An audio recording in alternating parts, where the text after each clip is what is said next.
peaceful Rasta man. I don't steal, cheat. You see it? I myself. Selassie I continually. No matter what the weak say. And I know that I is like a tree that planted by the river of water. And not even the dog that piss against the wall of Babylon shall escape this judgment. But I know what? I know that all of the youth shall witness the day that Babylon shall fall.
The insurmountable pangs of separation to the unlimited joy of eternal union swings a tiny tender wave of love.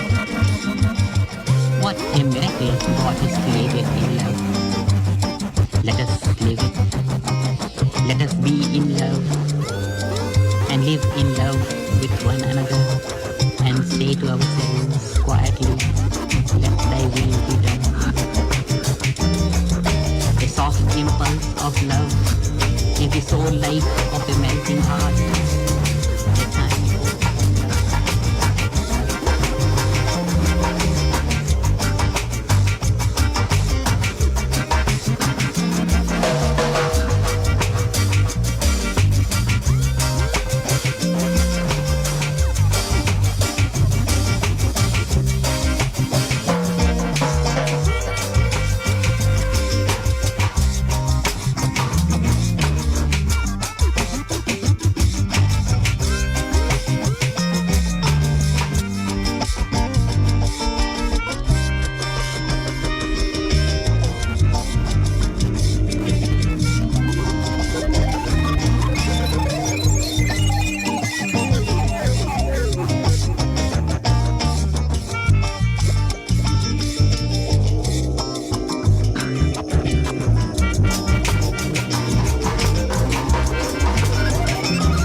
Fortune of the fortunate. Abundance of love is the goal of all destiny. Fortunate are those whose hearts flows in love. A loving heart, a heart full of love, is the precious essence of human life, and that, when it flows...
you gotta fight the powers that be. This is Chuck D, Public Enemy #1. That's right, the best music college radio right here. WRFL 88.1. Love.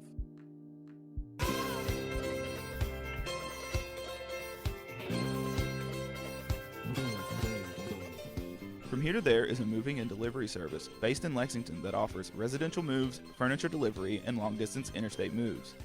From Here to There can be reached at 859-893-2602 or at FromHereToThereKY.com. WRFL thanks From Here to There for supporting college radio.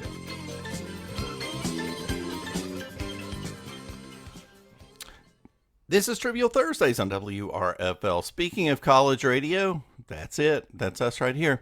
Over 30 years on the air, maybe 40. I don't do math really well at this hour. I'm your host, Mick Jeffries, and every Thursday you can catch me and a variety of guests here on Trivial Thursdays on WRFL. We have artists, musicians, people who are specializing in being nice to other people. Increasingly, that seems like something that needs to happen. So I get to do that. I'm so happy, and happy to have you along for that too. So we've got a great show coming up, and before we get to that, I want to let you know about what's coming up in coming weeks a little bit. If you would like to see the show calendar for Trivial Thursdays, you can find that at, guess where, TrivialThursdays.com. And the show calendar is there. That's where you can see stuff like that. There's also blanks there too, so if you see a blank, then you know that Mick uses this calendar for the live planning of the show too. Coming up, let's see, what do we got? And I'm going to jump into October just for a second anyway. On October 9th, we're going to be talking to folks from the Louisville Earth Walk, as well as Jamie Day.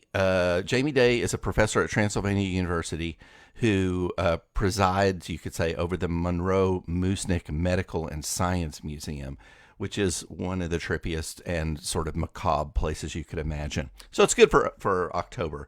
Ozzy Osbourne and his son Jack did a segment there for Ozzy and Jack's World Detour.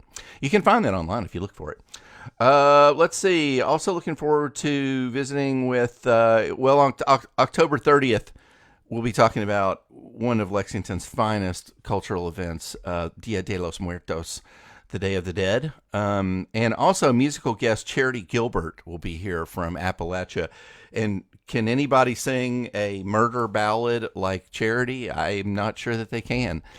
So those are a couple things coming up. There's one thing I did want to mention. November 6th, Tortoise's John McIntyre will be on the show. One of the architects of math rock. I don't know. There's another name for Tortoise that I'm blanking on right now. So I'm pretty excited about that. He's kind of a big deal.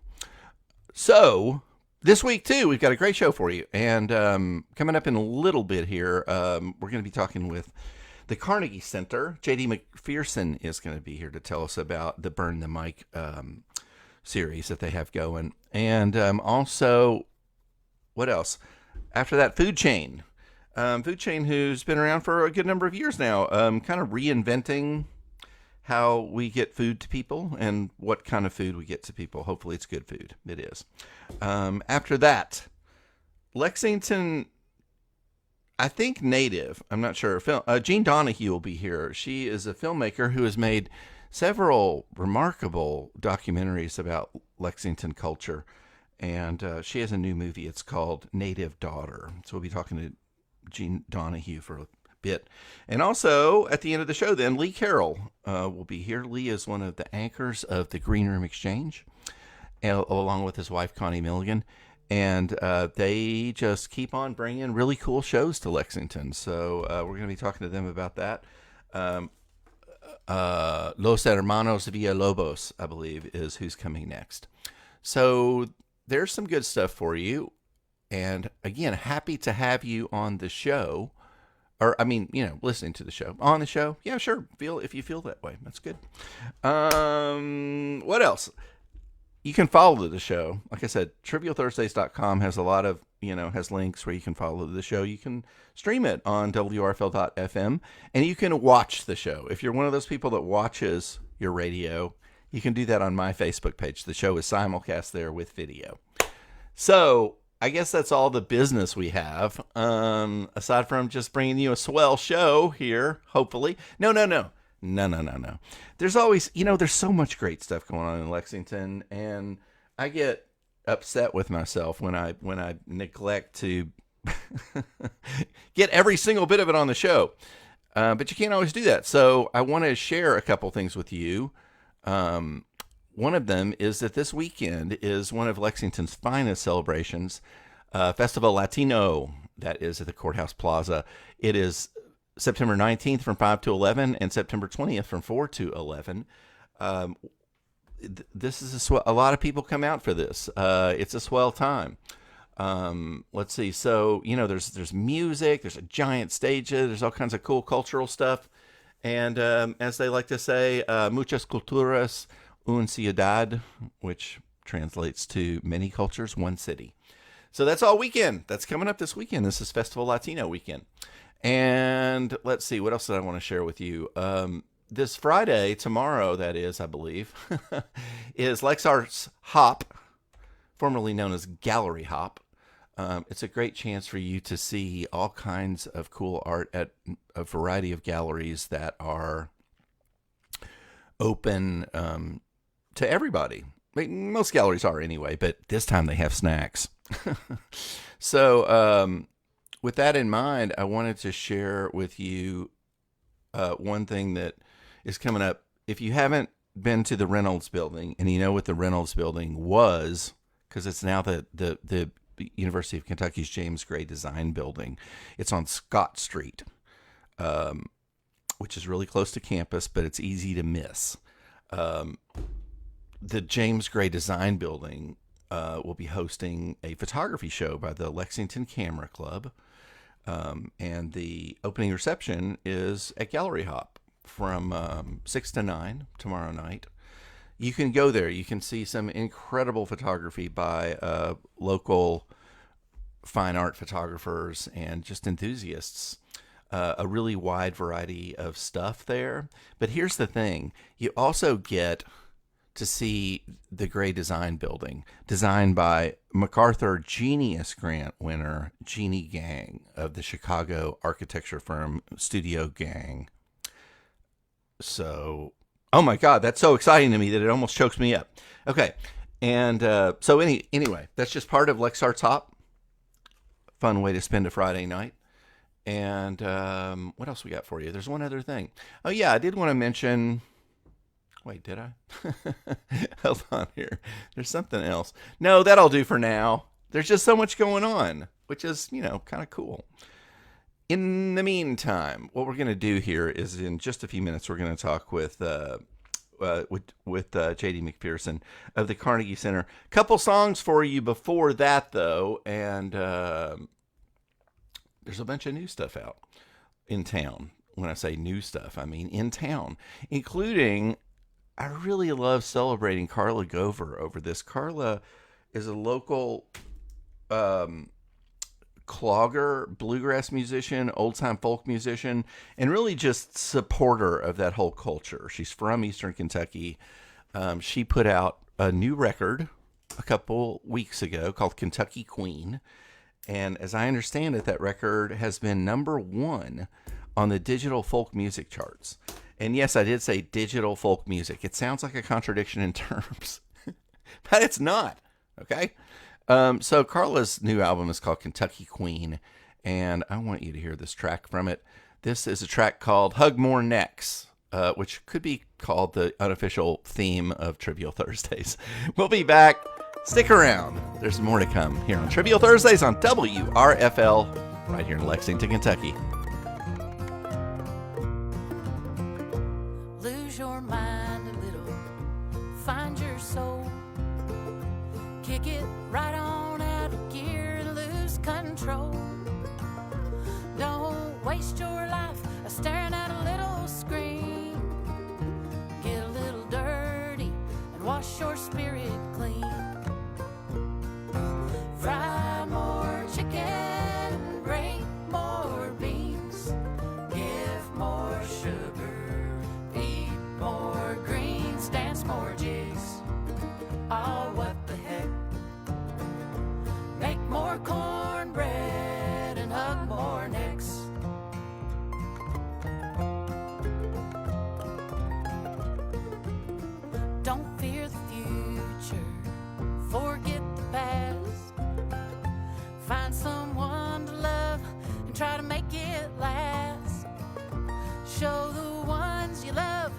in 1,000 ways. Try to remember we're living in the good old days. Run more hounds, grow more maters, pick more banjo, dig more taters, drink more moonshine, have more sex, ride more horses, and hug more necks.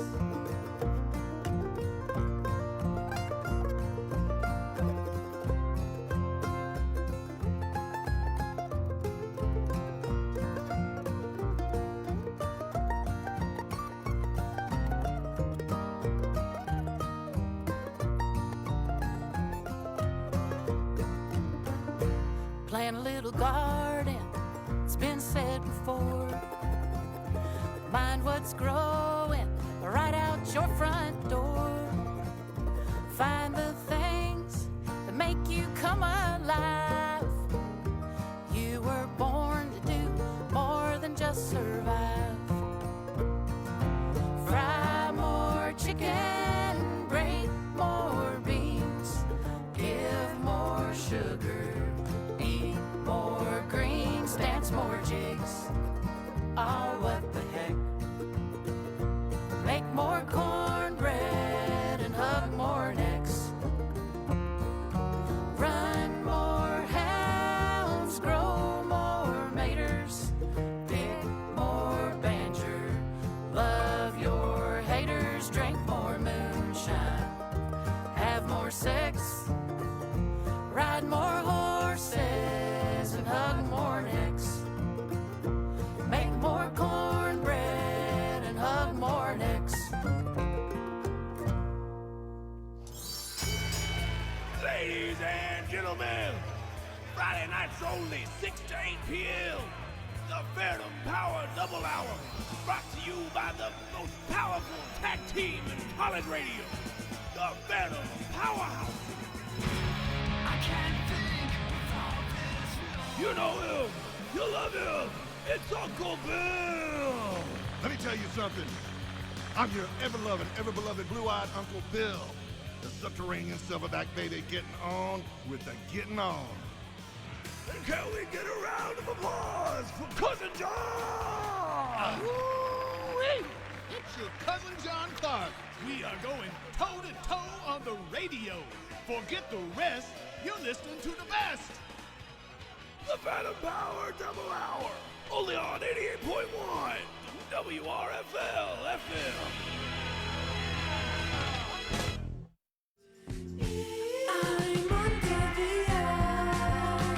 Hey Lexington, this is Johnny Pierce from the drums, and you're listening to 88.1 Radio Free Lexington.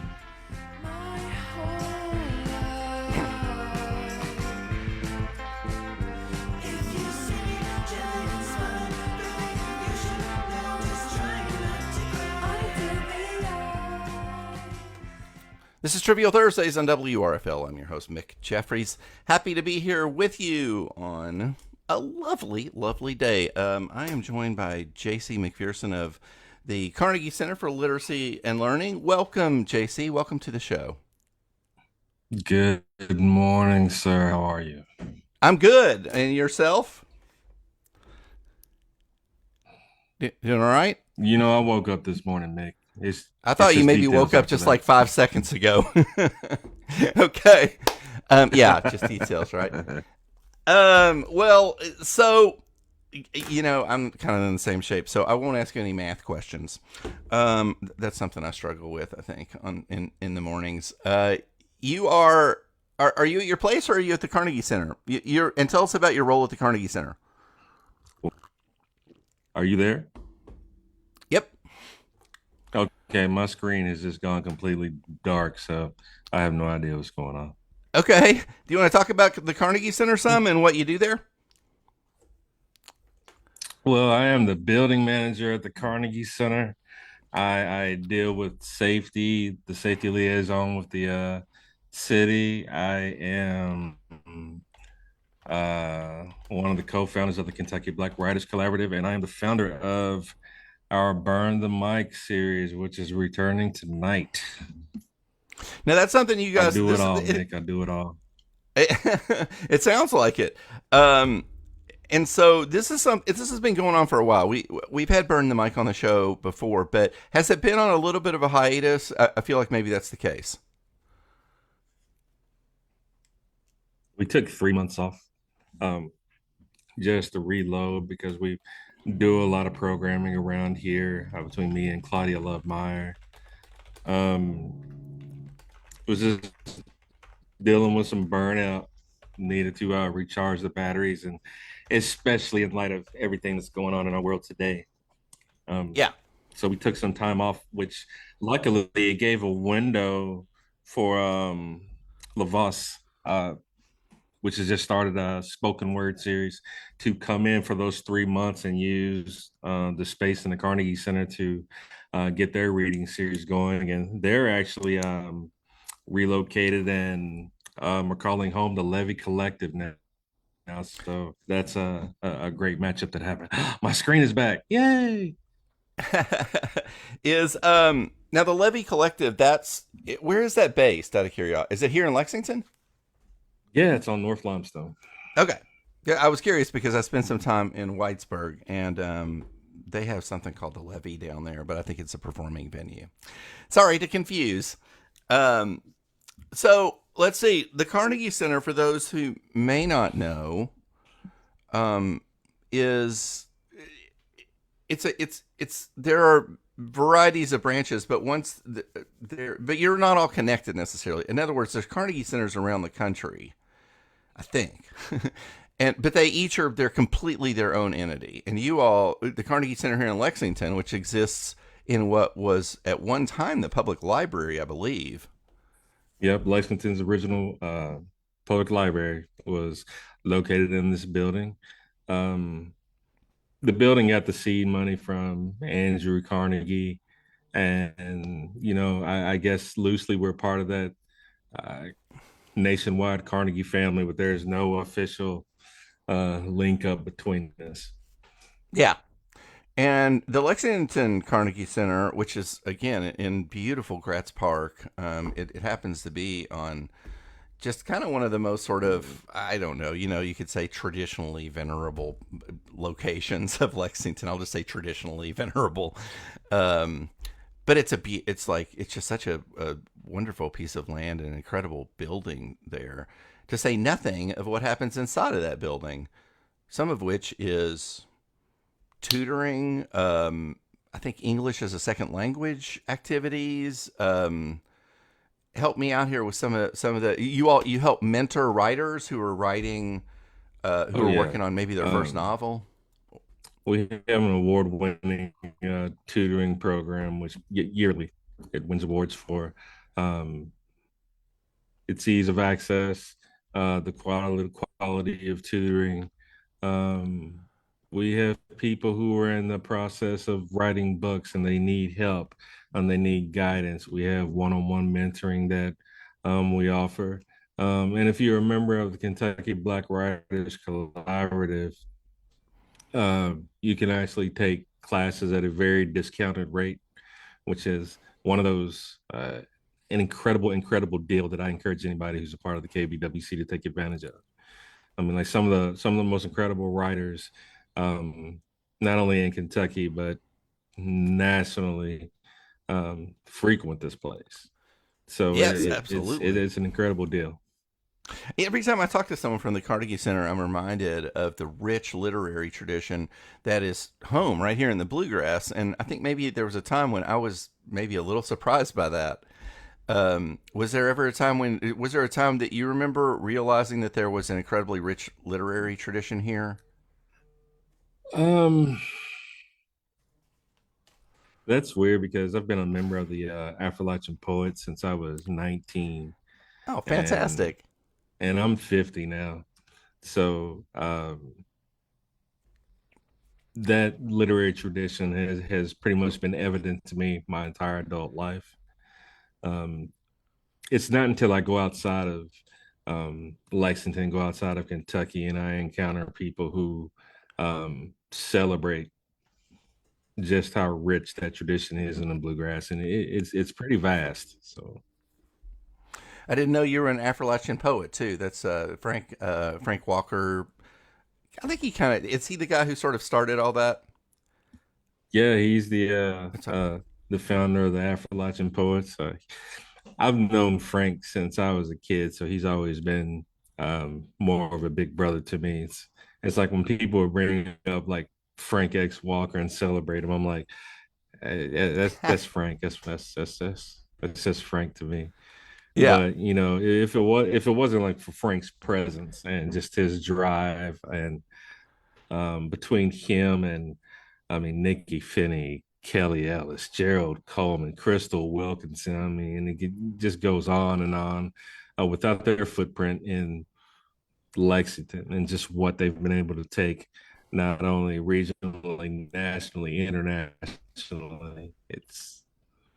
The tradition has been here for a long time, and I'm glad people are finally starting to wake up to it. Yeah. JC McPherson is here, or JC Mac, if you prefer. And we're talking about some of the work the Carnegie Center does. It's the Mick and Mac show this morning.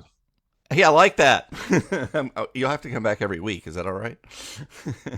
That'll work. Now, if we circle back around, actually, before we circle back all the way back around to Burn the Mic, I would love for you to talk some about the Kentucky Black Writers Collaborative or Collective. I get it mixed up sometimes.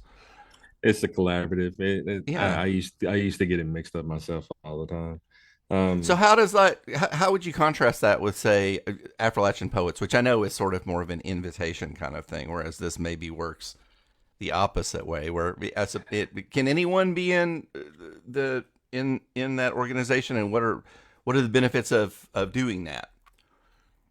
Well, the KBWC was started. I mean, like during the pandemic, along with former director Neil Chethik, Claudia Lovemeyer, who is the director of the KBWC, and myself, we realized that where America is now, and this was born out of conversations about the George Floyd murder.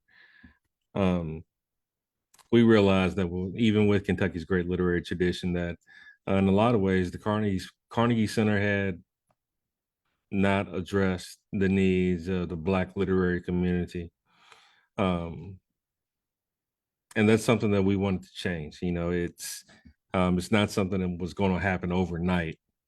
It was something that's going to take a long time to build. There's going to be pushback, and that's something that we've kept pushing. We wanted to let Black writers know that the Carnegie Center is a resource for you.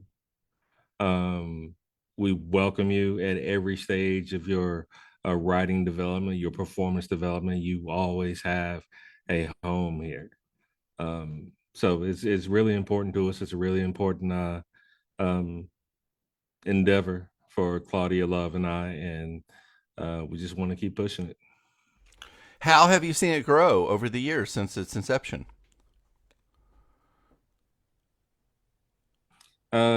Slowly but surely. Thanks to our two key programming pieces have been the Burn the Mic open mic series and our Black and Lit program, in which every month Claudia Love would host a Black writer from Kentucky or who had Kentucky roots, and do an interview with them, talk about their writing practice, talk about the books they had coming out, and everybody who would register for that would get a free copy of the book. Nice. So that is we developed a nice core audience, and like with Burn the Mic, I'm glad open mics are really starting to make their presence known in Lexington again. And they took a hit. They took a huge hit from COVID, right?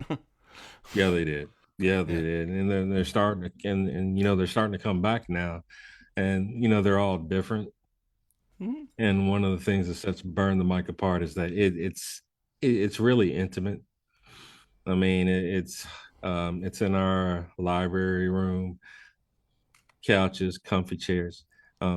We don't draw huge crowds, but the people that come to those readings are people who want to be there. They're people who want to hear words. They want to share words. And we have a nice little core community that comes out, and it's great. It recharges me. Even it's like I'm struggling today, but I know come tonight, as soon as I get up to host, I'm going to feel that burst. I'm going to feel that recharge, and I'm going to feel that connection with the community. And you can't beat that. Love it. JC McPherson is here of the Carnegie Center and the Kentucky Black Writers Collaborative, and also Burn the Mic. JC, let's take a quick break here because I think this is a really good time to play something off of Divine Karama's new album. I don't know if you have any favorite. I don't know if you have any favorite tracks that you'd like to hear. I will play a request. Otherwise, I've got one queued up. Anything? Let's go with it. Yeah. Okay. Let's go with What's the Science? This is brand new music from Divine Karama and Amadeus 360. And this is Trivial Thursdays. We're going to take a quick break and come back with JC McPherson of the Carnegie Center. So stick around, won't you please? This is Divine Karama, Lexington's own.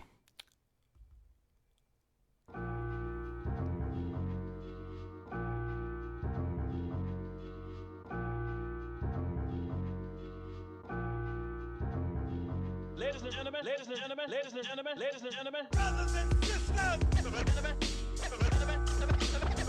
ladies and gentlemen, brothers and sisters, ladies and gentlemen, ladies and gentlemen, brothers and sisters, yeah, ladies and gentlemen, brothers and sisters, and it goes, listen, yo, ladies and gentlemen, y'all talking strategy, but he's in need of medical.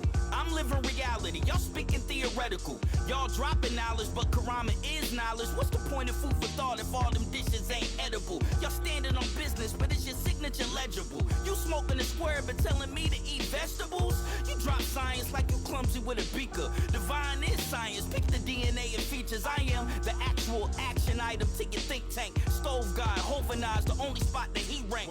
Never trust the mouth of the snitch that it tell. You can tell a cloud chasing trout by the fish tail. The tails of the fish scale will never prevail over the real. I'm something like the South's Big L. Since 12 been defiant in this hell, I'm still vibrant. I hear but never see you, bro. Really, what's the science? Brother, listen. Ladies and gentlemen, brothers and sisters, ladies and gentlemen, brothers and sisters, ladies and gentlemen,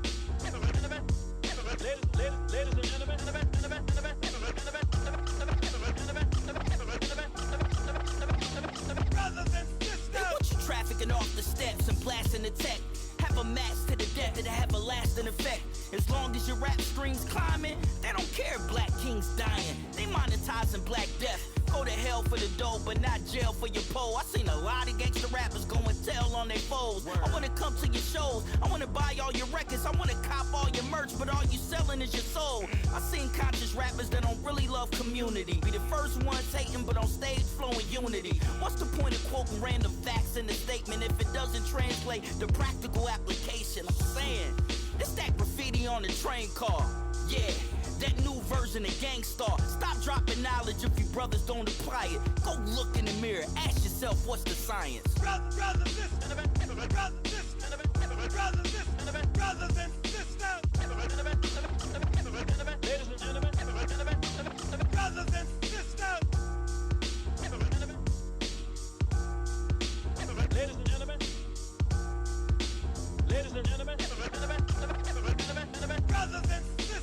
No, I don't worry. I tell you, I'm a man who believed that I died 20 years ago, and I live like a man who is dead already. I have no fear whatsoever of anybody or anything. This portion of WRFL's programming is made possible in part by Geomancer Permaculture. Geomancer projects promote food sovereignty in the face of climate change and community control over housing and development. More information can be found at Geomancer Permaculture on Instagram, Patreon, and YouTube. WRFL thanks Geomancer for supporting college radio.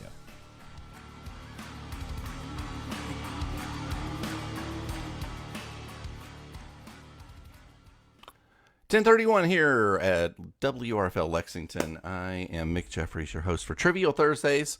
Every Thursday from 10 until noon, visiting with a variety of Lexingtonians and Kentuckians who are bringing benevolence to the world. Sometimes I feel like I get to do this. I don't know. Why does every other talk show that I hear is full of people screaming and hatred? And so, do I get to be the one who talks to people who are lifting people up? Okay, sure.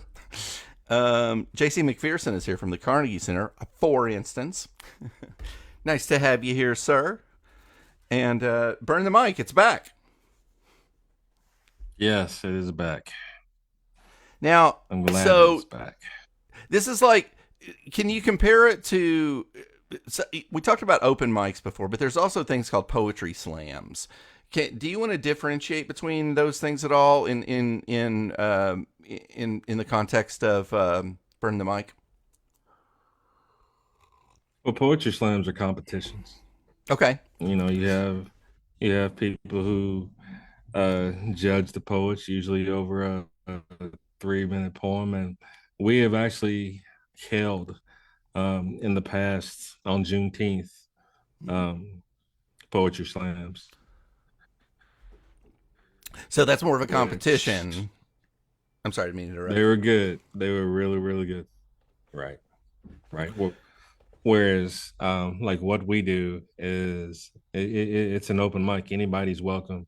We've had children. We've had people in their 80s come up and get on the mic. Like I said, everybody is welcome at our open mic. Sometimes we have a feature who will come in and bless us with their work, maybe slang a few books and everything, but vast majority of the time it's just the mic, the Carnegie Center, and anybody who wants to come by and get down, they're more than welcome. This is I've got some experience with open mics too, and one of the funnest things about open mics is you just don't know what you're going to get every time somebody steps up there. Do you have any exactly just do you have any memory of being like shocked, like at something that you just at something unexpected? Shocked, I don't mean shocked like in a horrified way. I mean just like whoa. Do you have any particular memory of that happening where Burn the Mic was concerned, where someone got up there and just blew your mind? I do actually. The sister's name, it escapes me right now, but there's these two students from UK who were Palestinian, who came and read poems about what was happening in Gaza, and just absolutely had everybody in the room just, trying not to cry. And that was incredible. And being the proud uncle that I am, my great niece came and performed one night, and like she made me cry. And just because I really didn't know that, I knew she could write a little bit. I knew that, but to see her get up on a mic that I was hosting and just dismantle it and just have everybody in the room just completely just knocked on their backs that was such a proud moment. Such a proud moment. How old was did you say your great grandniece? How old was she at the time? Let's see, she 22. Okay. That's pretty neat. Yeah, 22 years old. So, yeah. What would you say to people, like, there's almost certainly people out there that are like, you know what, I would love to do that sometime, but no. The thought of it makes my blood run cold. I'm terrified at the prospect of getting in front of a microphone. I get that, and at some point you have to do it. And that's like one of the nice things about Burn the Mic. Like I said, it's relaxed. It's really laid back. There's like no alcohol in the house. like I said, the people who come to Burn the Mic are the people who love poetry. They want to hear they want to hear those words, and they want to be supportive. Feedback that we've gotten over the years about Burn the Mic, something that keeps coming up is how open and supportive the environment is. Then that's the hill we're gonna die on with this mic, is that everybody will always be welcome to share their words here. JC McPherson is here. You're the MC for Burn the Mic, is that right? Or what? Yes, I'm not I am. sure what. Yeah, and you guys are getting back to it after a little bit of a hiatus tonight, right? Yes, we are. 6 p.m. We're That's gonna at the the Carnegie Center, and the signups for the open mic are going to start at 6 p.m. and we'll probably start about 6:30, 6:45, and it usually goes pretty quickly, which is cool, and it's such an intimate environment that after it's over, it's a good time to just pick people's minds, just to take that moment where they're not screaming at each other in some loud environment. It's like real intimate and chill. We got free books there too on the shelves that people can take. Can't beat that. So, and you get to be in that building. I don't know why I keep coming back to that building, because it's quite an edifice. So I mean, it's kind of neat to get to, I don't know, come there and just do stuff. Maybe most people don't notice, maybe some do, but I don't know. It's sort of a hallowed. Amazing. It's kind of a hallowed place, I feel like. Especially like when it comes to like the literary scene in like Kentucky, this is like one of those places. I mean, this is, as far as literature goes in Kentucky, man, this is Madison Square Garden. In Kentucky.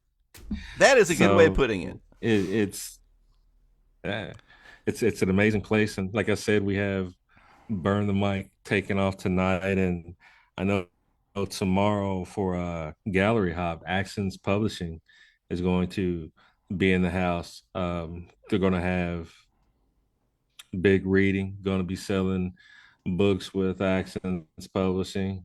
Katerina Stoikova, another pillar in the literary community around here, is going to be in the house. So also we claim spend her as some one time of our at own Carnegie too. Center over the next couple of evenings.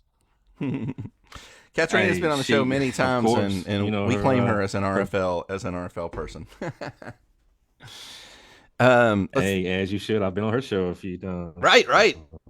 JC McPherson here. What are we missing, JC? Is there anything we want to mention before I let you go? Burn the Mic tonight, 6 p.m., open to the public. People can sign up to do a reading. It's all readings, right? Like, I mean, it's not. People? It's in some open mics, people play songs and stuff. But this is reading, right? We've had people come in and sing. We've had people come in and sing. We've had people come in and do stand-up comedy. It's It's like whatever you want to do. Well, this is my show, and I get to be wrong. My specialty is being wrong. So I'm glad that you're here to clear it up. Last thing you want to say? Sorry. And completely off subject. Cincinnati Reds big 4-game homestand with the Chicago Cubs this weekend. Says the man with the Reds cap on.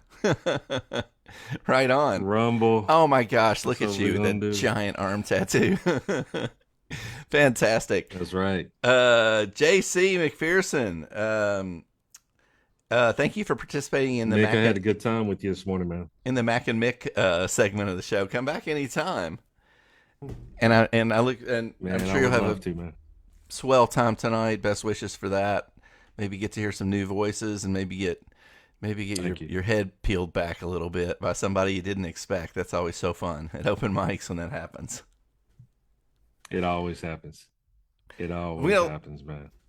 We're going to let you go. Thanks for visiting with us. JC McPherson of the Carnegie Center. And this is Trivial Thursdays on WRFL. You betcha. We got a little bit of music here, and we're going to come back with, let's see, James Maston is here from Food Chain, so we're going to come back with James. You want to stick around for that? And let's see, in the meantime, what do we got here? there's some swell music happening in this town. We've got quite a few new releases. Like, I want to play something. Oh, I'm going to play this. So here's a Banshee track. I'm leaning on Louisville quite a bit now. As I mentioned before, you can listen to WRFL anywhere in the world as long as you have, as long as you can stream radio. So WRFL.FM, and then the show, which of course is carried on Facebook Live too. It's somehow made me connected to a lot of Louisville people, which makes me really kind of happy because they have such a wonderful music scene. Here is something from Banshee. Stoner rock at its finest. I'm not sure what they're calling it these days, but it's a lot of fun. And this is from their album, The Long Road. This is 19 Lashes for Deluxe Mother Truckers. Okay. So stick around. This is Trivial Thursdays. We will be back with Food Chain.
Everly Brothers, reminding you to just leave that dial set right where it is for the best in radio entertainment. WRFL Lexington.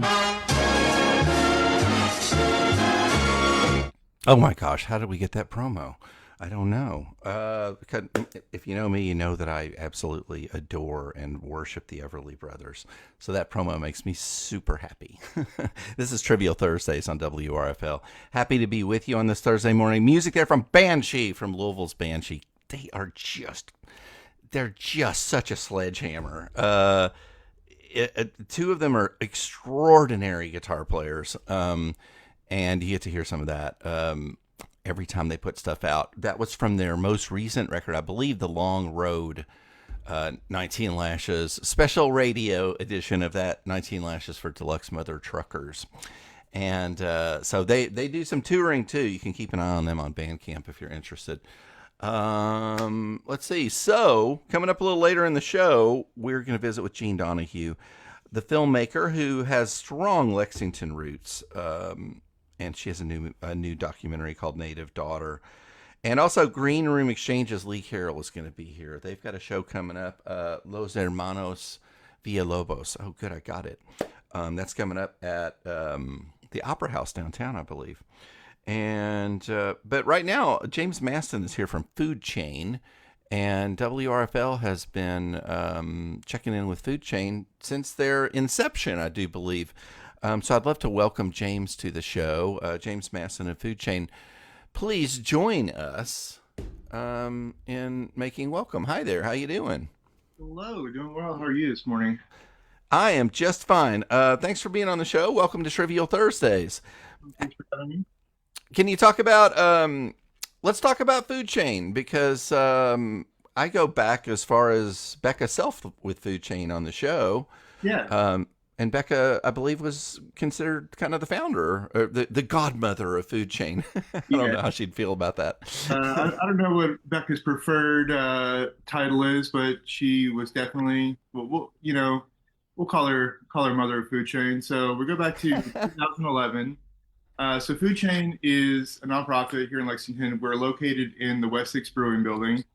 And, Food Chain was there from the beginning as the build out of our initial operation took a little bit less time than the build out of the brewery itself. But it started as an indoor urban aquaponics farm. So aquaponics is when you are tying in hydroponics with raising of fresh fish. The fish put off their, effluvia, and when that builds up in the water, it becomes an unhappy environment for them. But plants love that stuff. So the water system from the fish is tied into our hydroponic grow system. The plants take the nutrients that's left over in the water from the fish, basically clean that water, and that water flows back into the fish tanks. And so what that system is in terms of Food Chain is a demonstration of a food system. And so that is a working aquaponics farm. We do produce fresh produce that goes into local restaurants in the community. But the core of that is an educational model to demonstrate what goes into a food system.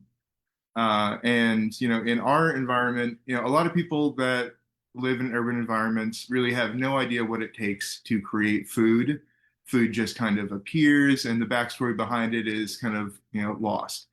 And so the aquaponics farm is a discrete opportunity to bring people in and show them what does it take to create food, what goes into a food system.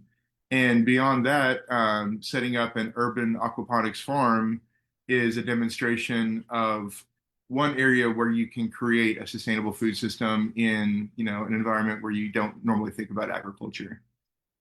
So that was the kind of the origin of Food Chain. It is an organization whose mission is to increase access to fresh food in our community and to use education and demonstration of sustainable food systems to make lasting change in the nature of our food systems. And so everything we do, education is part of that. Starting with the aquaponics farm to demonstrate what goes into a food system. But as we've grown and developed, everything that we do does tie back into education and food. That's James Maston of Food Chain, who is on the show, and thank you for that that overview. You said something that occurs to me a lot, which is how many people, regardless of class or race or anything else, just have become acclimated. I'm certainly among them to food just kind of appearing. I mean, maybe on the plate, but certainly in the grocery store. And you take it so much for granted that when they don't have something that you want, I'm just like, well, how come there's no asparagus? So it's just like it. And when you think about what a fragile kind of system that is, it can be a little alarming. So maybe not a bad idea for people to understand where their food came from or how we got to this place where mostly we just go to the food store and buy the food there and bring it home. Yeah. I was going to touch on, everything that Food Chain does to revolve around food and increasing food access. And, if anyone's aware of Food Chain and what we do, a big part of our programming is, direct access to food. So we have a program called Nourish, which is a fairly broad program, but one large aspect is home delivery of grocery boxes and meal kits. We're serving just under 200 households a week in that part of the program. And part of that is, we glean food from donors like Trader Joe's, food that, in the commercial side is, going past its most appealing time, but it's still excellent fresh food.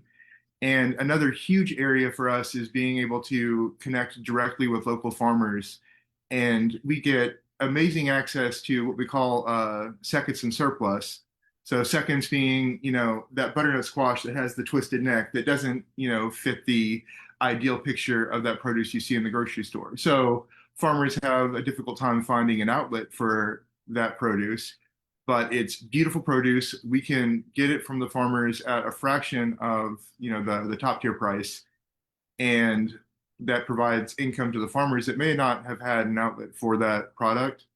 Also, sometimes farmers need, 100 bushels of X product to sell, but you know what? They yielded 120 bushels. So they've got this extra that they're able to, divert at a great price for us. So we're able to utilize that fresh local produce in our feeding programs, and that's providing not only nourishment, fresh local products to our community, but also bringing money directly to those farmers. James Maston here from Food Chain here in Lexington. You mentioned that you're sort of coming up at the same time as West 6 because that building, the Rainbow Bread Factory building, is honestly so much more vast than I feel like people. I'm not even sure that they're using all of it yet. I think it is all in use, but it may not be because it's huge. It is a massive structure, yes. And you all were early, maybe were you the first tenant? I wonder because Becca, of course, married to Ben, right. and so there's some connection there. Was Food Chain the first non-West 6 tenant? Do you know? As far as I know, yes, we were. Yes. Mm-hmm. I was just curious about that because it's just such a wonderful facility over there. Mm-hmm. Let's see. Why don't we take a quick little break here, come back and talk some more about Food Chain and what you do, what sort of things there are coming up, and maybe ways people can become involved if that's something they'd like to do. Fantastic. This is Trivial Thursdays. So we're going to be back with James Maston of Food Chain here in a second. Some new music first, though. This is what do we got here? This is Tiny Tiny, who I know nothing about except that there's an EP called Ultra EP, and I like this song. So this is Born Yesterday, and we'll be back on Trivial Thursdays on WRFL. So stick around, please.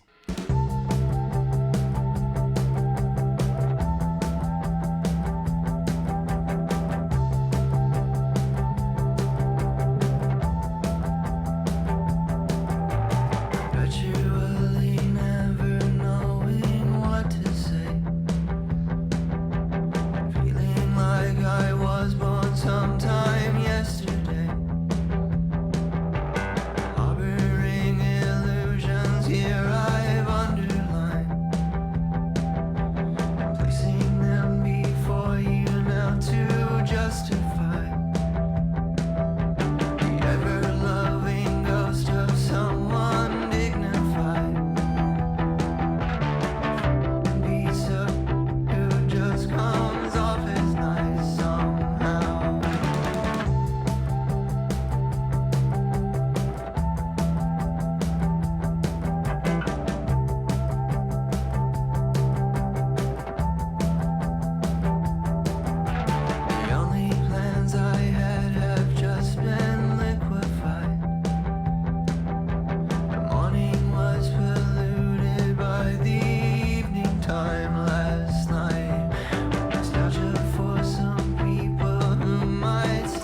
This portion of WRFL's programming is made possible in part by Greasy Art Supply.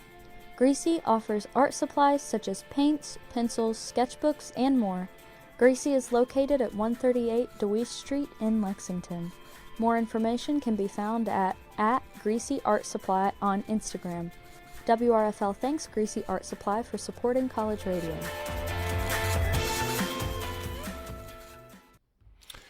This is Trivial Thursdays on WRFL Lexington. Thank you for tuning in. WRFL, of course, coming to you 24/7 for many, many years now. And I don't feel like I'm bragging when I say that this station is one of the country's most venerable college radio stations. And that means we get to bring you a really, really wide variety of programming, whether it's music or, in the case of Trivial Thursdays, community affairs. That always sounds so serious when I say that. It's a community affairs show. But, you know, I don't know. We'll just stick with that for the moment. I am happy to have James Maston on the show. James works with Food Chain. And James, I may have missed your role with Food Chain. I'm the director of finance. So, you know, the bookkeeper, budgeting, you know, the money guy, but, you know, in a nonprofit, you got to wear a lot of hats. So I also dabble in the fundraising and development, and you know, we all kind of pitch in wherever we're needed. Yeah. And did you? Are you from around these parts? How did you become involved with Food Chain? Was it something you were aware of the whole time, or did it somehow come knocking at your door? I've been aware of it the whole time. I've been in Lexington for 25 years. Grew up in Lincoln County, but our co-executive director, Leandra Foreman, she and I have, you know, been friends for many years. We both came from culinary background. She and I worked together at the old Dudley's many, many years ago. And Leandra joined Food Chain, I believe, in 2015 as manager. And, you know, I've been pretty much aware of it since the inception. You know, I'm a downtowner, so things that are going on nearby and things that are food adjacent. So I was in the kitchen and restaurants, catering operations, hotels for many years. So you tend to be aware. And then back in 2020, when the pandemic hit, you know, Food Chain made a really huge pivot to doing, well, kind of picking up the slack where there were so many kids that suddenly, you know, that relied on the meals that were available from schools that were just there, leaving this massive gap in the daily nutritional needs of a lot of the kids in this town. So Food Chain just instantly transitioned to providing several thousand meals a day for pickup at schools, at parks, various pickup sites, at Food Chain itself. And I kind of jumped in a volunteer role then, just kind of helping out with getting people together to go in and cook meals, trying to organize pods of people to delimit, you know, access, you know, exposure to potential COVID, et cetera, just logistics in the background. But then I went back to, you know, working as a chef when things kind of calmed down. But I joined the team in 2023. Just kind of transitioned out of a chefly role. Well, people don't really think about how much administration and, you know, financial administration goes into being a chef. You know, small restaurants, the margins are absolutely razor thin. And so if you're not, you know, running the numbers on your food cost, on your labor cost, and your overhead cost, et cetera, it's just not going to work out. So there's a great deal of that goes into being a chef that people don't really think of. So the transition for me, you know, actually, I read Kitchen Confidential. I know. Yeah. Sorry, I'm not cutting you off. I'm just going to throw in that in because that's where I learned about it. Being a chef is just an unbelievable, superhuman, you know, feat of juggling so many different things that are not, we might say, on the grill. Right. So many people think, oh, you know, I love to cook. Well, cooking doesn't love you. And there's a lot of stuff that goes into it that people would never imagine is just an integral part of the gig. And so you transitioned from that to working with Food Chain. And I'm so glad that you mentioned too, I remember now, you know, one of the kind of most poignant lessons of the pandemic lockdown was that there are so many kids who maybe have a home life that is so challenging that they really were better off at school in terms of like getting fed and so forth and so on. So that was just an incredible pivot that Food Chain did. Mm-hmm. Along with a lot of teachers, I think, kind of stepped up too and said, let's make meals. Organizations came together. Our Nourish program that we run now is really, pretty much just a food chain endeavor, but it originated as a collaborative effort amongst several organizations, restaurants, and lots of people coming together to get meals in front of kids that were just facing an immediate, huge nutritional gap. Yeah. So if we come up to the modern day here, now we've got Food Chain in there. How many years do we say? Is it 10? No, as of this year, we are in our 14th year of operation. Fantastic. Congratulations. That's great. Yeah. And so what do you got? Is there anything that's coming up?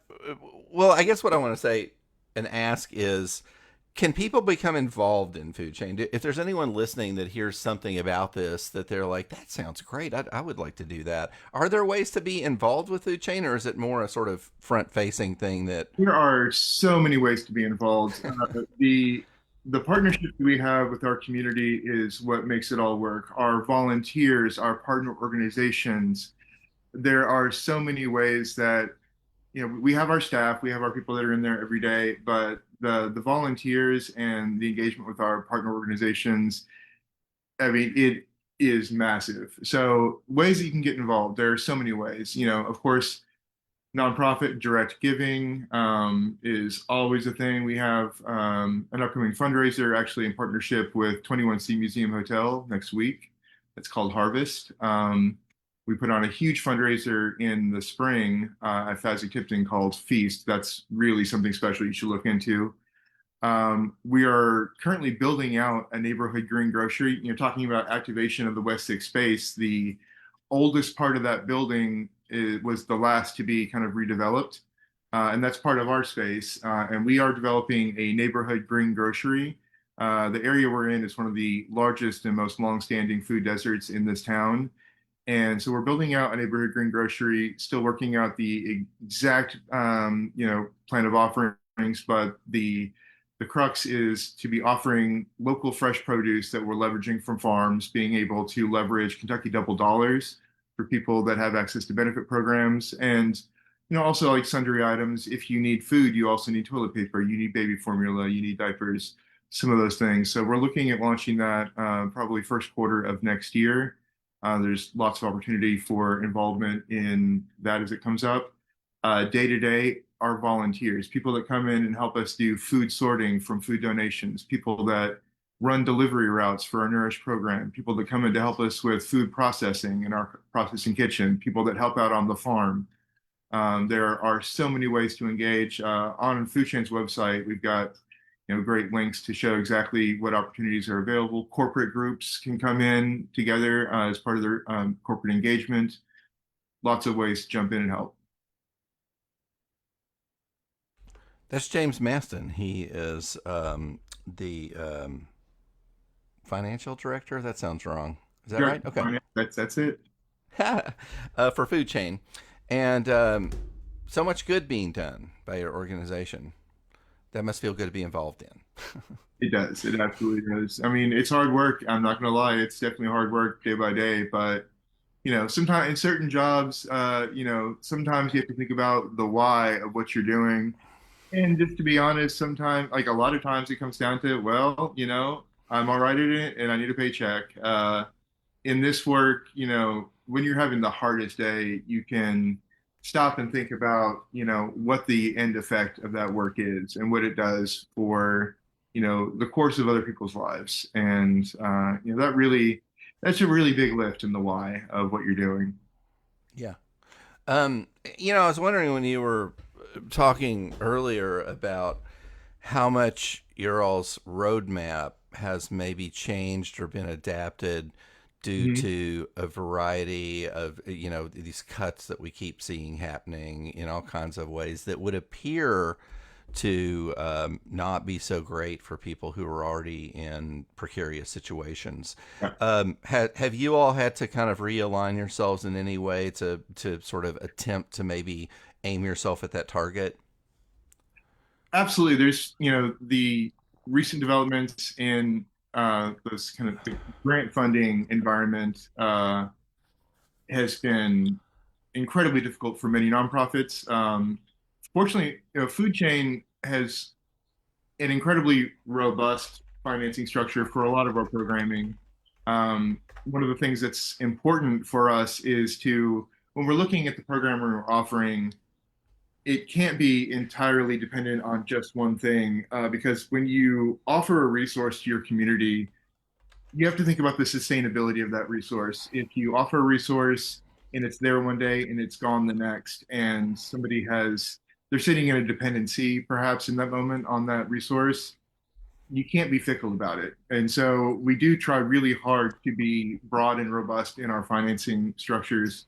So the loss of certain grants presents a lot of difficulty, but in to be strongly positioned to offer those resources to your community and to have the trust of your community, because that is, if we don't have the trust of our community, we don't need to be there. We've got to think on the front end about where to find the monies to keep that programming going, and that's something that's an ever challenging aspect of the work. But yeah, even though the loss of certain grants and the changing of the grant environment from the government level is difficult, that has not stopped any of the programming and the resources that we're offering. It just means we have to work harder to bridge the gap. Yeah. James Maston of Food Chain is here. And as we kind of wind things down a little bit, James, what are we missing? Are we missing anything that you wanted to mention? There's so much to touch on. Go for it. Well, I just want to plug again. We're really excited about the neighborhood green grocery that is in development. It's been a dream for a very long time. I know that it was part of Becca's dream from the beginning, and it took a long time to bring it forward to fruition. And now that we're coming to the cusp of that, delivering that new operation to our community, we're incredibly excited. But we need our community to be engaged as we move forward. It's a nonprofit grocery, but we need friends and neighbors that have the wherewithal to shop wherever they want, to come in, be our customers, and that support, just coming to buy your groceries at that place, support. It's not all about just donation checks or front-end funding. Just being involved and being a customer of that grocery is going to be huge. But I encourage anyone that has interest in the food security of our community to look at what we're doing there and get involved. And then, anyone that wants to learn more about us, check us out on our website. We've got a lot of information to offer there, and come get involved in our volunteer opportunities. They're open all the time. There's so much to do, and there are so many different ways to just intersect with the needs of your community. And we are incredibly thankful for the partnership and the support of our community and everything that we're doing there.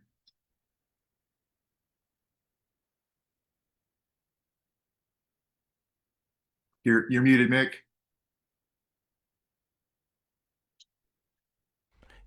Thank you. I usually get that pretty straight. If you are watching the show by any chance on my Facebook page, you can say you're all volunteer. I don't think I've ever seen such a robust volunteer page for any organization. You have your entire calendar with all the stuff that's happening and ways for people to just directly connect. Yes, wow. Well, we offer a lot of programming. I touched on a few things, but that really just scratches the surface. There are so many ways that we're engaging in the needs of our community. It's a lot, and we are so thrilled to be able to offer what we do. But yeah, the engagement of our community and all of that programming is absolutely essential to what we're doing, and we are, again, so incredibly grateful for the engagement and support of our friends and neighbors. And yeah, if you got any interest at all, jump on in there. You can see that there is a wide variety of, opportunity. Yeah, and I mean, and also to get to honestly kind of get in there and sort of play with some of this stuff. I've always, since the hydroponics thing that you all started, just immediately was a cause of curiosity for me, and just like it. I mean, you all have kind of a pretty cool facility, so there's reasons to get in there. James Maston, I want to thank you for being on Trivial Thursdays on the show and for your work with Food Chain here in Lexington. Well, thank you so much for having me. It's a pleasure. And just a little connection, Jean Donahue coming up next. Her nephew, Doug, was my roommate for many years and still a dear friend of mine. Oh, that's fantastic. I love it. And I think Jean's probably hearing that right now. She's in the waiting room. So, yeah, that is our next guest. So thank you for teeing that up for me. Filmmaker Jean Donahue coming up on the show. And thank you, James, for being with us. We are going to take a quick break and then come back and visit with Jean Donahue, who has made several just quintessential documentaries about Lexington culture. She's got a new one coming out. It's called Native Daughter, and we're going to hear some about that. So stick around. This is one of my favorite musical things that's happened lately. Matt Duncan, who have Lexington icon, I suppose. He's lived in New York for quite a while, and is making a go of it there. And he's had a couple records, and what's happened is the Lexington-based band Magnolia Boulevard collaborated with him on a cover of one of these songs, the Kentucky version, they're calling it, of Sparkle and Fall. So that's what we have here. This is Magnolia Boulevard and Matt Duncan with Matt's song Sparkle and Fall. We'll be back. This is Trivial Thursdays on WRFL.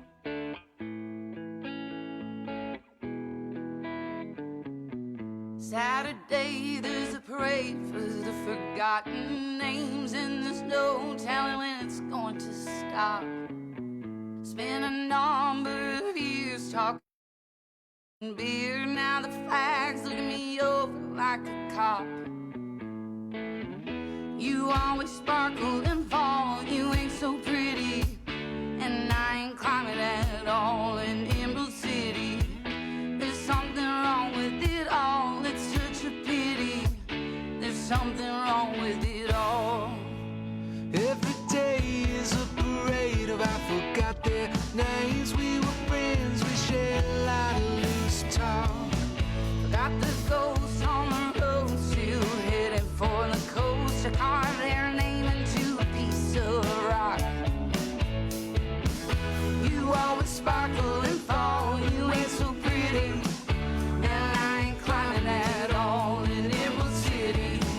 There's something wrong with it all, it's such a pity. There's something wrong with it all. You always sparkle and fall, you ain't so pretty, and I ain't climbing at all in Emerald City. There's something wrong with it all, it's such a pity. There's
Saturday, there's a parade for the forgotten names, and there's no telling when it's going to start.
This is Charles Kuralt, CBS News, and this is WRFL 88.1 Lexington, the only radio station left on the dial.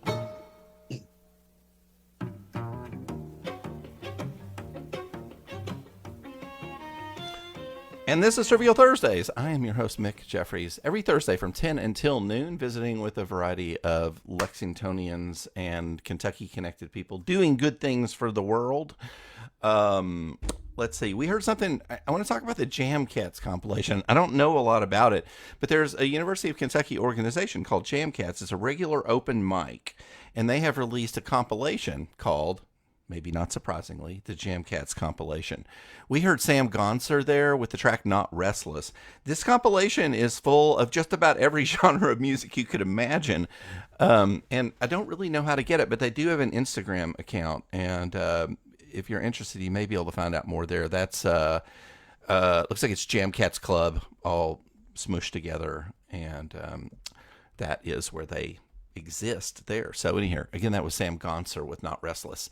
And delighted to be joined by Gene Donahue, who I haven't seen in a little while. Hello, Gene. It's nice to see you. Welcome to the show. Hey, Mick. Thanks for having me. Absolutely. How have you been? Busy.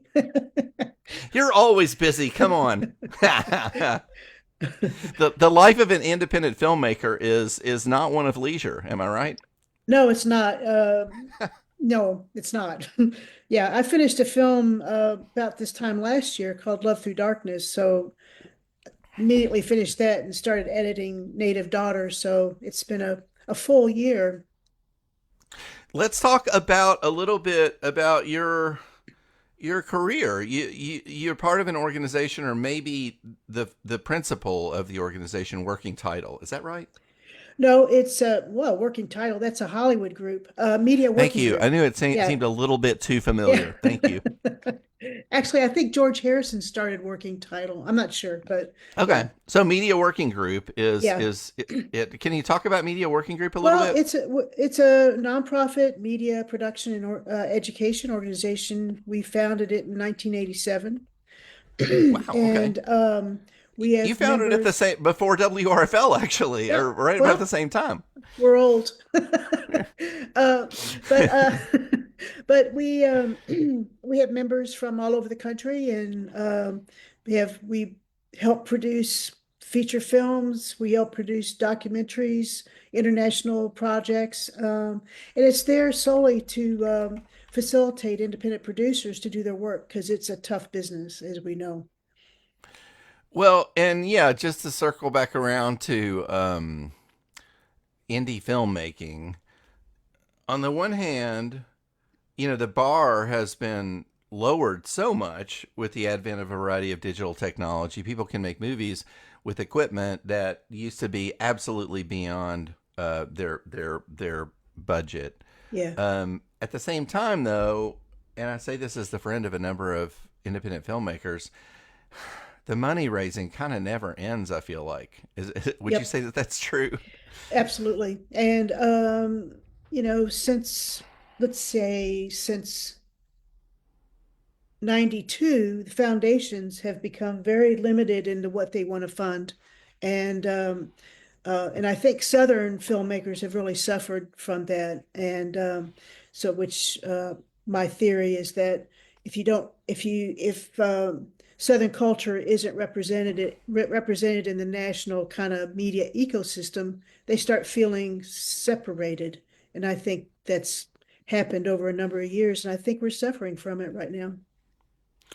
That's Gene Donahue, the filmmaker, and you said that, and I was reminded of how the South is. I used to live in New York, and the South is this almost mythical place to Yeah. many people. If you live in New York, I remember talking to somebody, just a passing conversation with someone, and they asked where I was from, and I said I was from Lexington. No, I said I was from Kentucky, and they said, "Oh yeah, Nashville." So, just to be clear, there are bumpkins everywhere. Okay, provincial people.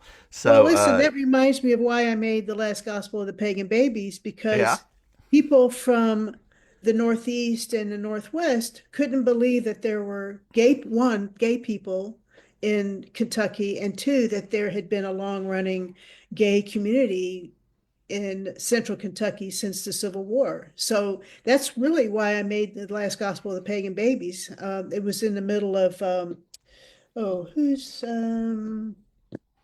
I guess it was Bush. I don't know. Yeah, it was during Bush times. And our so-called left community got really kind of nasty about the South and about Kentucky in particular and Appalachia. huh? How about that? Um, yeah, yeah. Now you mentioned that, and that was an epic work that documented this culture in Lexington, like you said. Yeah. This gay culture, but also just a very complicated and multifaceted culture. Yeah. Yeah. And I wondered. I know that is as good a place as any with filmmaking to sort of ask you, how do you know when you're done? Because Last Gospel of the Pagan Babies, I felt like went through several revisions. Okay, Just two. Okay, and that's done now. You feel that is done now.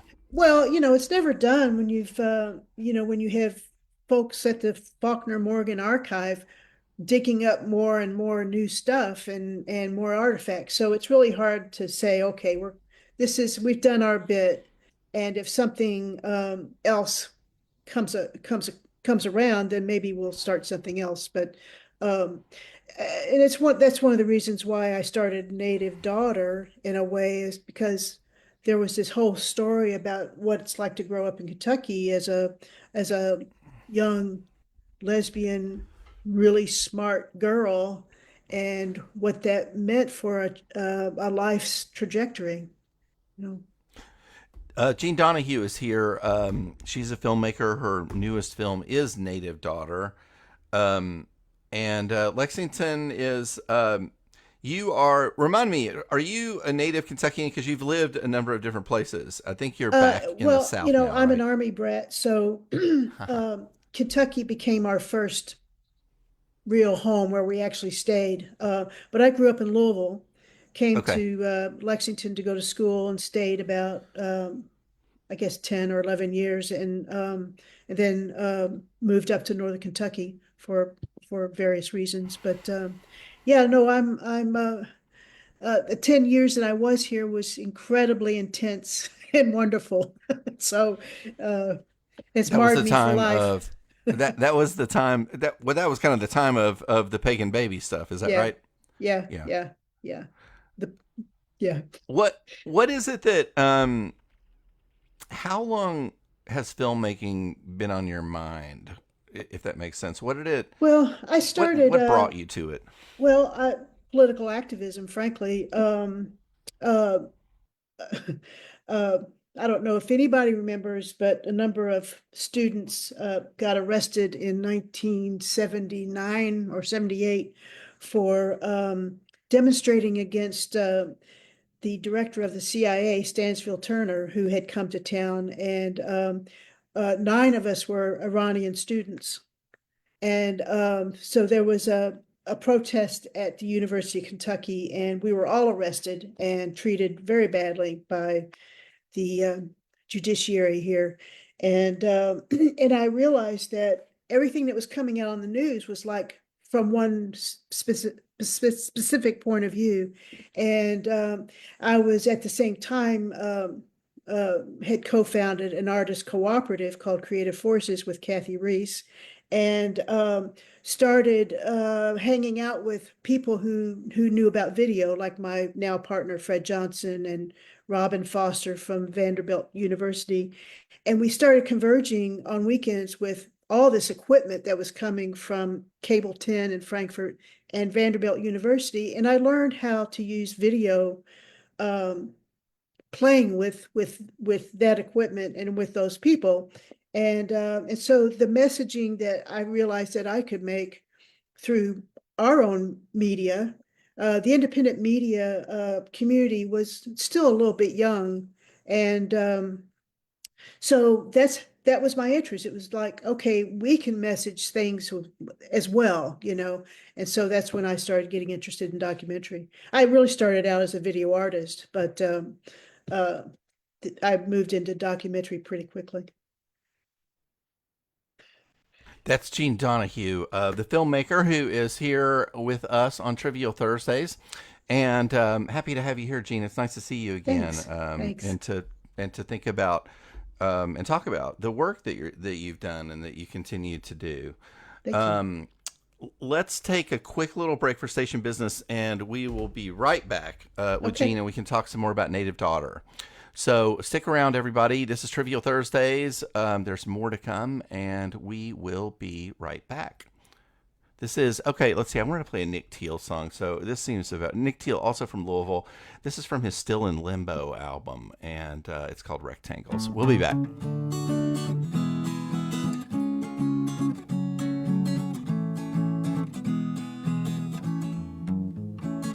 Well, a man drove up one day in a fancy car. Said my TV and my phone ain't up to par. Don't you want a bigger screen, a louder sound, a brighter sheen? Well, I'm sure I don't know what he means. We're fine right where we are. They all look equally rectangular to me. And why I gotta be like them, I just can't see. Call me up if you can cross my mind. Otherwise it's just a wasted time, 'cause I've got all the rectangles I need. Well, he had on a suit and tie and some French cologne. Had shiny black shoes and a jacket was newly sewn. He said, what's the matter with your pants? You could use some pomp and circumstance. Well, that might be how they do in France, but I'm fine here at home. They all look equally rectangular to me. And why I gotta be like them, I just can't see. Call me up if you can make me strong, otherwise I just move along, 'cause I've got all the rectangles I need.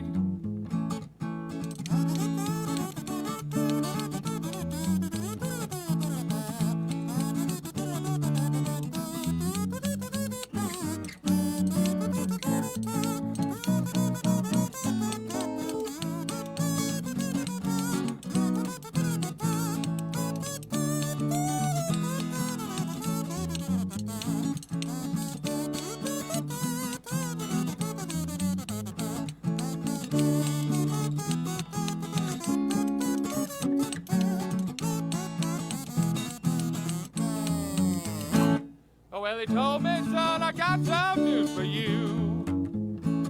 Well, you can leave your house behind, you know it's true.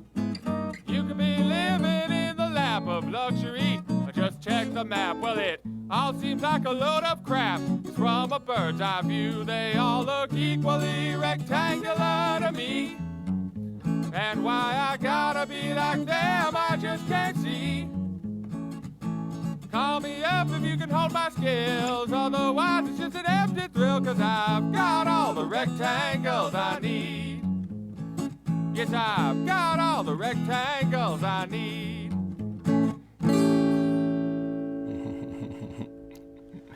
I somehow feel that that's an appropriate song. That is Nick Teal, Louisville's own Nick Teal, with Rectangles from his Still in Limbo album. This is Trivial Thursdays. Thanks for tuning in. Lee Carroll's around the corner talking about some stuff that the Green Room Exchange is doing. But right now I'm here with filmmaker Gene Donahue, who I always love visiting with. And Gene, let's talk about Native Daughter. You know, and I want to draw a little bit from a previous thing that you and I, an exchange that we had right before you came on the show, when I was like, is there a trailer for it? And he said, no, we're still making the movie. There's no trailer. And so this begs this question. I'm going to tie it all together with like financing and stuff. How do you go around raising money for something, as filmmakers have to do regularly, without what do you take to show people? Some people want to see something probably, and this is in no way a diminishment. I'm asking out of curiosity, like how do you manage that? Well, when you have let's say a portfolio of films to show people, it makes it a whole lot easier. If you're a first-time filmmaker, it's a horrible experience. I mean, it's people expect you to have all this footage in the can and have edited something so they can see what you're going to do, and it's really unfair and unreasonable.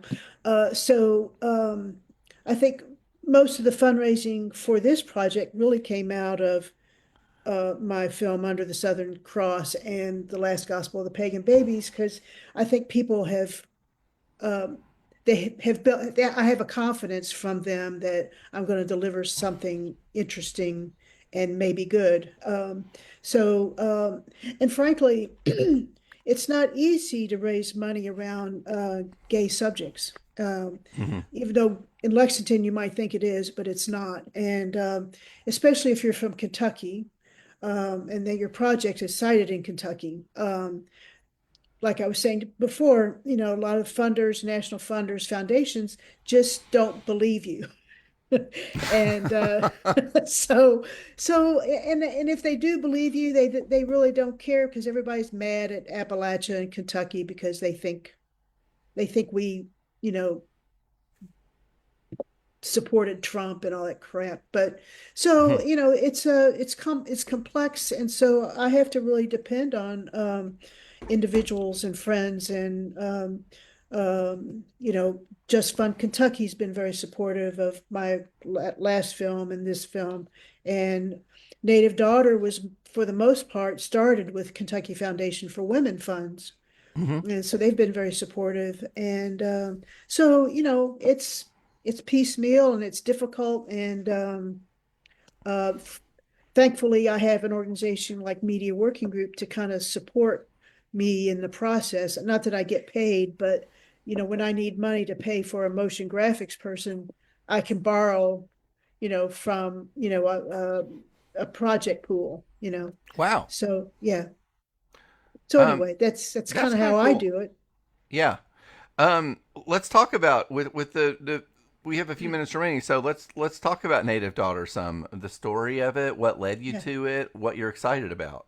Well, Native Daughter is about C.D. Collins, who is an author, musician, spoken word artist who and former teacher in the public schools in Montgomery County, who it's kind of an intricate story, but she at the age of 10, and this is not when it actually the trauma started, but at the age of 10, she and her brother and her mother were caught in a gas line pipe explosion in Clark County when she was 10. She was burned, half of her body was burned. And so in a way, this is a story of this person, a terribly creative person who has been traumatized by this incredible event and who has gone through life kind of coping with PTSD, but not knowing what it was.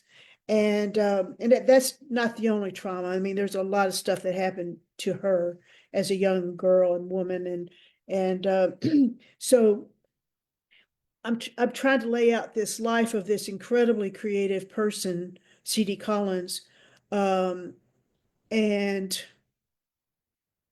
me at the same time trying to understand what this PTSD is doing to her, because I'm filming and not understanding that she's really suffering from PTSD. And that's why the film kind of took so long, because I kept unpeeling this person who had this incredibly complex psychology. And she eventually has to leave her teaching position in Montgomery County schools because they find out that she's a lesbian. And so she and her friend Babette Myers moved to Boston in 1985, I think, or 86. And she makes a whole new life up there as a performance artist, as the first recognized spoken word artist in Boston.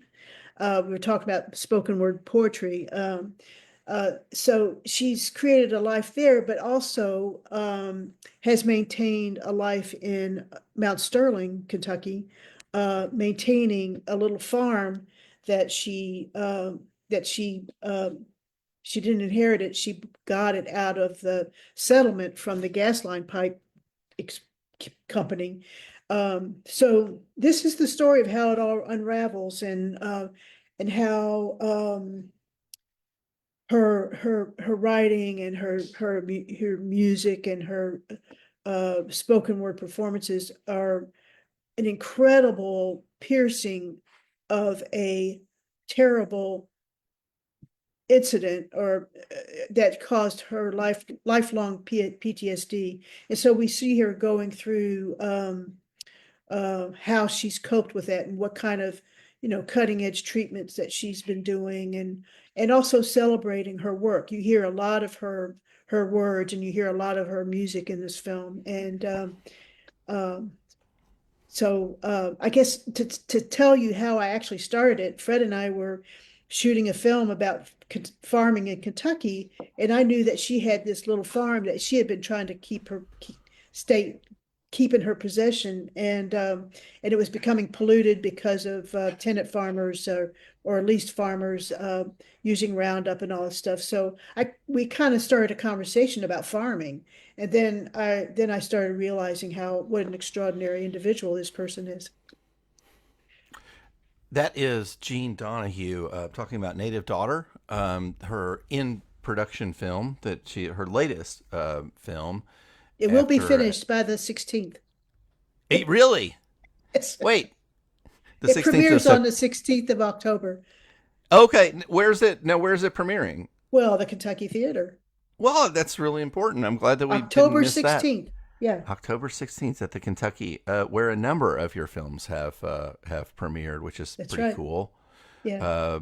Secret of the Black Virgin, The Last Gospel of the Pagan Babies, Coming to Ground. I'm not sure if that one was there. I didn't know that you did Coal Black Voices, actually. You were Yeah. the co-producer and co-director. Brett and of I that. did. Yeah. Yeah. Yeah. That's cool. Which Gene we're screening Donahue. at the Underworld Black Arts Festival in about 2 weeks. Oh, that's fantastic.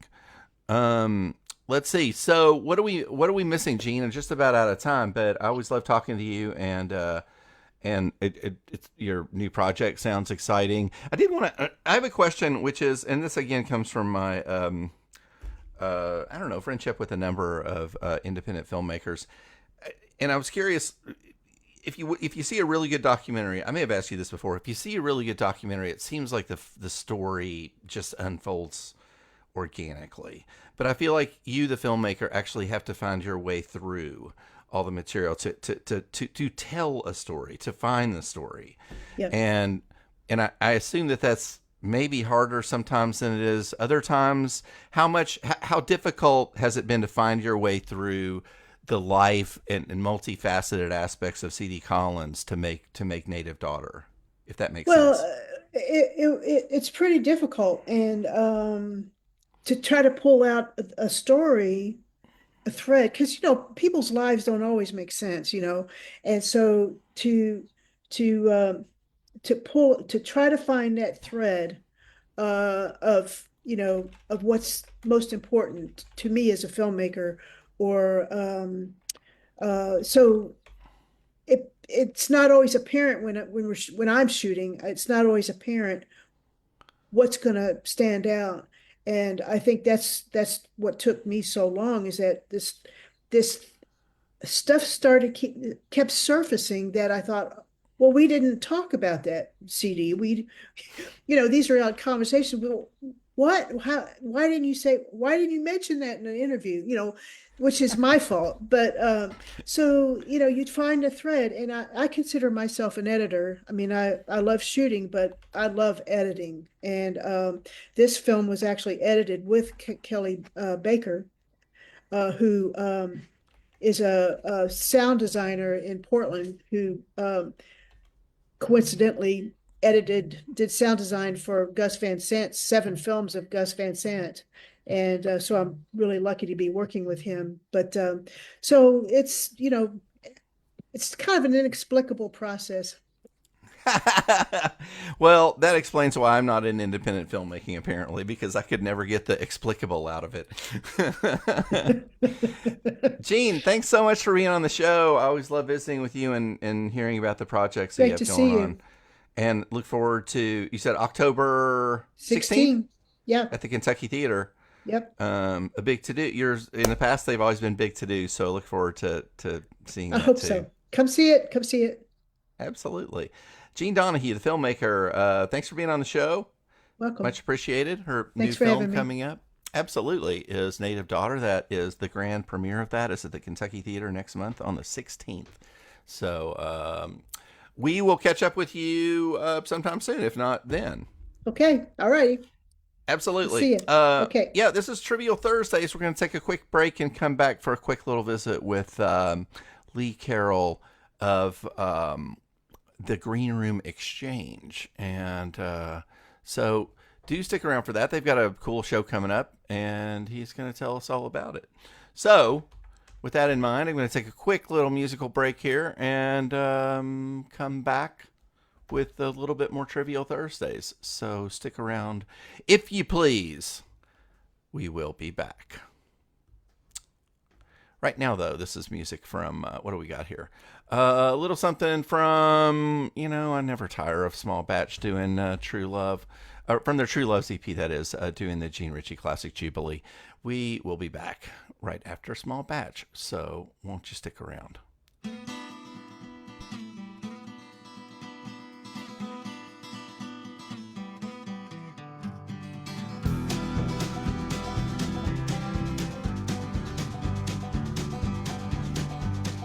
It's all out on the railroad, it's all out on the sea. All out on the railroad, as far as I can see. Swing and turn, Jubilee, live and learn, Jubilee. Hardest work I ever done, working on the farm. Easiest work I ever done, laying my true love's arms. Swing and turn, Jubilee, live and learn, Jubilee. Coffee grows on a white oak tree, sugar and some brandy. Boys that pure as lump of gold, girls as sweet as candy. Swing and turn, Jubilee, live and learn, Jubilee.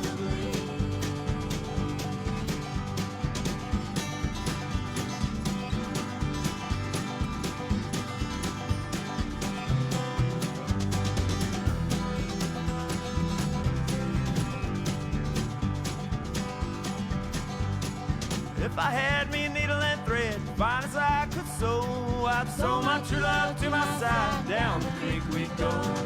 Swing and turn, Jubilee, live and learn, Jubilee. If I had no horse to ride, I'd be found a-crawling up and down this rocky road, searching for my darling. Swing and turn, Jubilee, live and learn, Jubilee. Some will come on Saturday night, some will come on Sunday. If you give them half a chance, they'll be back on Monday. Swing and turn, Jubilee, live and learn, Jubilee.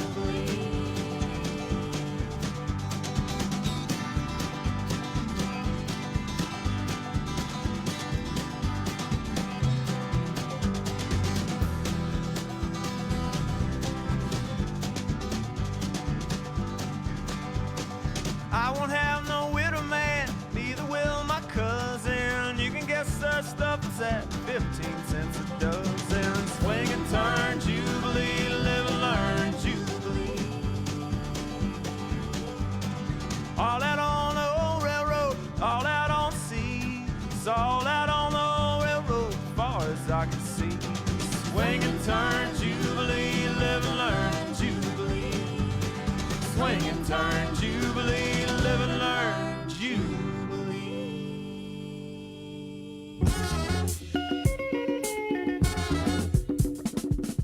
This portion of WRFL's programming is made possible in part by Logo Express. Logo Express offers custom garment embroidery and screen printing for organizations and businesses. Logo Express is located at 2348 Palumbo Drive. More information can be found at 859-266-0065. WRFL thanks Logo Express for supporting college radio.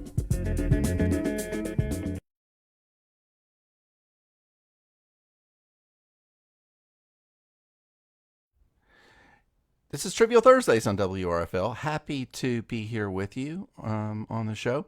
And that was Warren Byram fronting Small Batch with the Gene Ritchie classic Jubilee. Let's see, Lee Carroll is here, I believe, from the Green Room Exchange. Always fun to visit with Lee. Lee and his wife, Connie Milligan, regularly bring amazing concerts to town. So that is, I think that they're continuing to do that, is what I believe. So hello, Lee. Welcome to Trivial Thursdays. Nice to see you, friend. Hey, Mick, how are you doing? First of all, I want to say that was an amazing interview you just did. That was great. It was really a good interview. Well, thank you, sir. I appreciate that. I love talking to the people that you bring around to town too, and also just the wonderful efforts that you put in to sort of keep Lexington plugged into culture. You yourself are a musician, a keyboardist, and probably other things that I don't know. But with a really rich gotta history. have keys. You've got your situation here, which I believe is called See the Beat. The Beat, yeah. That's right. Okay. In addition to having toured with Exile and the Judds and a variety of things like that, you really bring it home to Kentucky here. Well, I've lived in Lexington on 3 different occasions, and this time I'm not going to leave. This is my home. So I was gonna say there's probably some sort of artist reception in your house at your house in just a very little while, so you probably can't leave. No, I can't leave. I can't leave. I am playing October 2nd in Chicago at the World Music Festival of Chicago with my guy I produced out of Senegal named Aliou Gassé. So I'm excited about that. But I saw something about that, and he put on an incredible show here not too long ago. Yeah, it's really sort of an outgrowth of this whole green room thing. Is we've met so many wonderful musicians from all over the world, and have been lucky enough to go visit some of them. So. Yeah. Now this new one, where did you connect with the Villalobos brothers or Los Hermanos Villalobos? I'm not sure which one is actually their name. Hermanos Villalobos or the Villalobos brothers.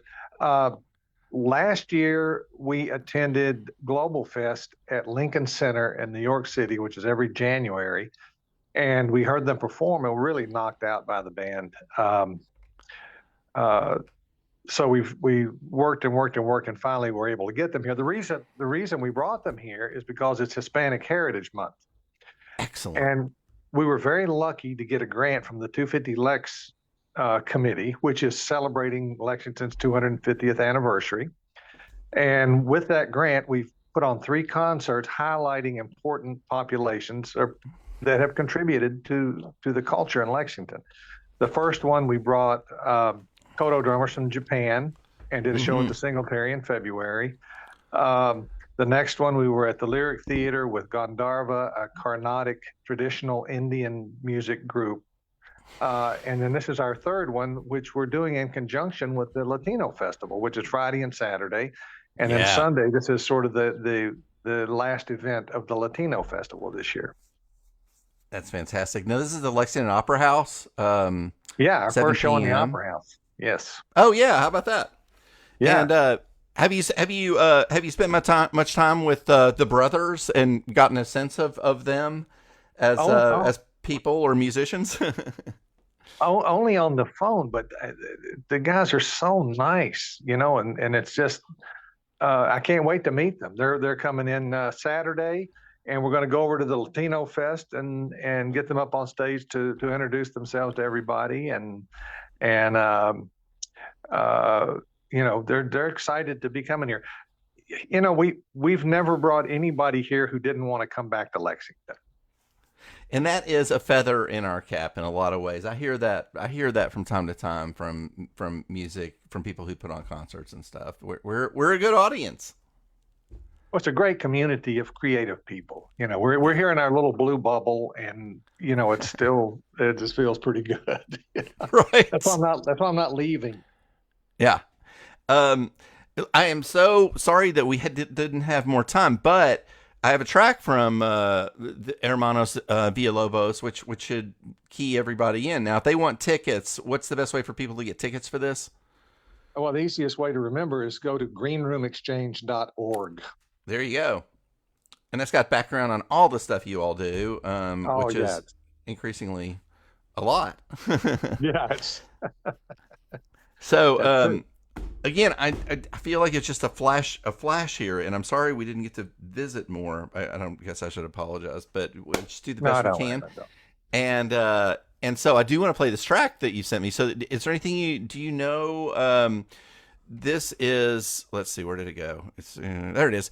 It looks like it's Zalapa Bang. It looks to me like that's how it's pronounced. I may be wrong. I have no idea. No idea. Right on. Well, I'll tell you what, we're going to send the show out with this. And one more time, Green Room Exchange putting on a show by the Villalobos brothers. Yes, this Sunday, 7 p.m. at the Opera House. For tickets, go to www.greenroomexchange.org. Awesome. Thanks, Lee. It's nice to see you, if only briefly. I'm sure we'll visit again soon. And thanks to JC McPherson of the Carnegie Center, James Masson of Food Chain, and filmmaker Gene Donahue for being on the show. We're going to send you out with some music from the Villalobos brothers. So, thanks again for tuning into Trivial Thursdays. Thanks, Lee. Thanks, and this is Zalapa Bang by the Villalobos brothers, who are playing on Sunday here in Lexington. We will catch you next time, and Thanks for tuning into the show. Oye, el país huele muy mal a poder que oprime la libertad. Hoy mi gente me recuerda una vez más a Salvador Allende y al asesino Díaz Ordaz. Pues han llegado con tanques, garrotes y aviones para dialogar. Y al que ponga resistencia lo desaparece el halcón judicial. Y al mostrar bandera de paz nos han lanzado bombas de gas. ¡Ay! Quieren aplastar a su gente. ¡Bah!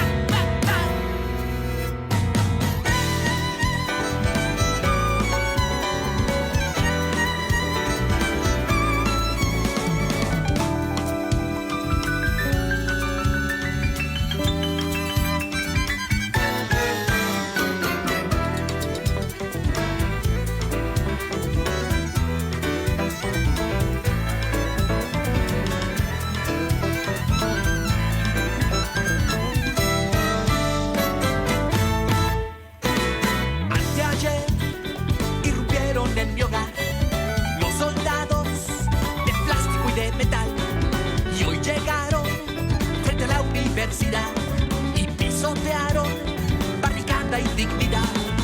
Van sometiendo países bajo un presidente que está corrompido. Se han de morir en lombrices por lo que han robado a este México herido. Somos pueblo, estamos unidos, somos Juárez, no nos rendimos, no. Y esta es la canción de mi gente.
Llegado con tanques, garrotes y aviones para dialogar. Y al que ponga resistencia, lo desaparece el halcón judicial. Sale un gato veracruzano para todo el pueblo mexicano. Yo denuncio fraude y violencia y si me matan por mi conciencia sé. No hace la historia. ¡Bam!